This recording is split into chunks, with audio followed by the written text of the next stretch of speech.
Gauri harassment అంటే ఏంటి? వరకట్న వేధింపులు అన్నట్టు.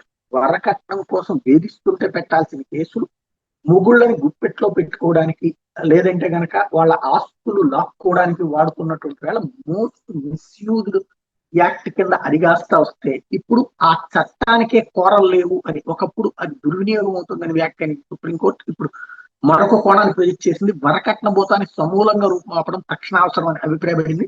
అయితే వరకట్న వ్యతిరేక చట్టాలు ఆచరణలో పెద్దగా ప్రభావం చూపలేకపోయినాయని గుర్తు చేసింది. పైగా తరచూ వాటికి దుర్వినియోగం అవుతుంటాం మరింత ఆందోళన కలిగించే పరిణామం. దాంతో మన దేశంలో వరకట్న దురాచారం ఇప్పటికీ నిర్విధంగా కొనసాగుతోంది అంటూ ఏకంగా సంజయ్ కరోల్ జస్టిస్ కోటేశ్వర సింగ్ ధర్మాసనమే ఆవేదన వెలిపించింది. 24 సంవత్సరాలు అయిపోయింది వరకట్న హత్య కేసులు ధర్మాసనం తీర్పు వెలువరించి 2 నిందితులు అలహాబాద్ హైకోర్టు నిర్దోషులుగా ప్రకటించడాన్ని ఉత్తరప్రదేశ్ ప్రభుత్వం సుప్రీంకోర్టులో సవాల్ చేసిన వేళ వాళ్ళకి జీవిత ఖైదు విధించడమే సరైందని ఇప్పుడు సుప్రీంకోర్టు అభిప్రాయపడింది. కేవలం కలర్ టీవీ, మోటార్ సైకిల్ 25,000 ఇవ్వలేదని, ఒక యంగ్ వధువుని కిరాక్షంగా పొట్టన పెట్టుకున్నటువంటి అంశంలో నిందితుల్లో మహిళకి ఇప్పటికే 94 ఏళ్లు కనుక ఆమెకి తీర్పు అమలు కాబోదు, అంటే అత్తగారు అయి ఉంటుంది అన్నమాట, లేదా అత్తగారు అయి ఉంటుంది.